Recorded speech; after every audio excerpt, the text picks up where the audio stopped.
Difference क्या है सी and C plus plus में? सी को हम प्रोसीजरल ओरिएंटेड और सी प्लस प्लस को ऑब्जेक्ट ओरिएंटेड बोलते हैं। प्रोसीजरल ओरिएंटेड का मतलब है कि उसके अंदर फंक्शंस बनते हैं। अगर हमें बड़े फंक्शंस को ब्रेक करना है तो वो हम कैसे ब्रेक करेंगे? फंक्शंस के थ्रू ब्रेक करेंगे, फंक्शंस बनाएंगे अलग अलग। और अगर हमें सी प्लस प्लस के प्रोग्राम को, बड़े प्रोग्राम को ब्रेक करना है तो कैसे ब्रेक करेंगे? ऑब्जेक्ट ओरिएंटेड के कंसेप्ट से करेंगे ब्रेक। तो ऑब्जेक्ट ओरिएंटेड के कंसेप्ट्स क्या हैं वो हम पढ़ेंगे, लेकिन मेन डिफरेंस ये है कि C++ में हम ऑब्जेक्ट ओरिएंटेड का कंसेप्ट यूज करेंगे, जिसको शॉर्ट में बोला जाता है ऊप्स। टॉप डाउन अप्रोच और ये लिखा है बॉटम अप अप्रोच। प्रोग्राम हम बनाएंगे वो टॉप डाउन अप्रोच में था सी में। जैसे हम नॉर्मली हम बनाते हैं तो मेन को ऊपर रखते हैं सी में, फिर नीचे फंक्शंस बनाते जाते हैं कितने भी। लेकिन यहाँ पर C++ में सबसे नीचे में होता है, मेन के ऊपर हम सारा काम करते हैं, लॉजिक सारा डिफाइन करते हैं, वेरिएबल्स को मतलब डेटा टाइप्स वगैरह वो सारा चीजें काम हम ऊपर करेंगे और फिर नीचे मेन बनाएंगे लास्ट में और उसको सिर्फ कॉलिंग करते हैं। जब हम ऑब्जेक्ट ओरिएंटेड करेंगे C++ में तब ऐसा ही यूज कंसेप्ट फॉलो करेंगे बॉटम अप अप्रोच का। सी सिक्योर नहीं है, C++ ज्यादा सिक्योर है। क्यों? क्योंकि इसके अंदर ऑब्जेक्ट ओरिएंटेड कंसेप्ट्स है। तो ऑब्जेक्ट ओरिएंटेड करता क्या है? डेटा को प्रोटेक्ट करता है, हाइड भी कर सकता है। यहाँ पे ऑब्जेक्ट ओरिएंटेड में क्या है कि हम वेरिएबल्स को, जैसे हम स्ट्रक्चर में बनाते हैं डेटा, तो उसमें तो सब ग्लोबली होता है। जो हमने एक स्ट्रक्चर में बनाया है एक ऑब्जेक्ट के लिए, वही दूसरे ऑब्जेक्ट के लिए रहेगा। लेकिन यहाँ पे हम डेटा को प्रोटेक्ट कर सकते हैं, प्राइवेट कर सकते हैं, जिससे कि हर कोई उसको एक्सेस ना कर पाए। लिमिट कर सकते हैं उसकी एक्सेसिबिलिटी। ग्लोबल बनाने की बजाय प्राइवेट बना दिया।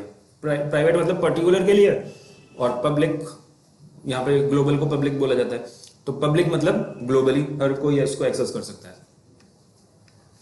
ठीक है, तो यहाँ पे सी को लेस सिक्योर बोलते हैं क्योंकि उसमें प्रोटेक्शन नहीं है डेटा, लेकिन C++ में डेटा को प्रोटेक्ट कर सकते हैं। In C variables declare is possible only at the, ये सी का बहुत बड़ा रूल है कि जो हम वेरिएबल्स लिखते हैं, इंट वाली लाइन, इंट कहां पे आएगी? क्लियर स्क्रीन के ऊपर, यानी कि मेन के पहली लाइन, दूसरी लाइन, मतलब जितना भी सेक्शंस है वो सारा वेरिएबल डिक्लेरेशन का ही होगा। लेकिन उसके बाद ही हम क्लियर स्क्रीन लिख सकते हैं। ऐसा नहीं लिख सकते क्लियर स्क्रीन पहले इंट बाद में, या बीच में भी कहीं पे भी इंट नहीं लिख सकते सी में। सी का ये मेन रूल है। लेकिन C++ में इन बिटवीन कहीं पे भी हम वेरिएबल को डिक्लेयर कर सकते हैं, कोई रिस्ट्रिक्शन नहीं होती C++ में, कहीं पे भी हम वेरिएबल डिक्लेयर कर सकते हैं। सी को मिडिल लेवल, C++ को हाई लेवल कह सकते हो। सी में फंक्शंस यूज होते हैं, फंक्शंस बनते हैं। यहाँ पे हम क्लासेस एंड ऑब्जेक्ट्स बनाएंगे। सी में printf स्कैन है, C in C out. Functions like features like function overloading, operator overloading इसमें नहीं होते। C++ में हम ये चीजें कंसेप्ट्स पढ़ेंगे जो कि नया आया है। सी में एक्सेप्शनल हैंडलिंग नहीं है। एक्सेप्शन मतलब एरर को हैंडल करना। अगर किसी ने गलत इनपुट दिया है, हमने बनाया and sum of two numbers का प्रोग्राम, हमने कहा एंटर फर्स्ट नंबर, उसने लिख दिया ए लिखते ही वहां पे एरर आ जाएगा कि भाई यहाँ पे नंबर चाहिए ना, करेक्टर नहीं आ सकता, तो वहां पे एरर आ जाएगा।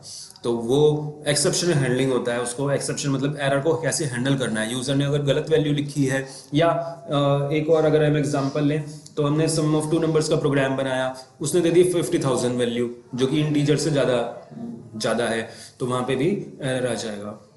तो उसको हैंडल करने के लिए हम एक्सेप्शन हैंडलिंग का यूज करते हैं, जो कि सी में नहीं था, C++ में है। और लास्ट एंड सिंपल वो .c से होता है, सेव, और ये C++।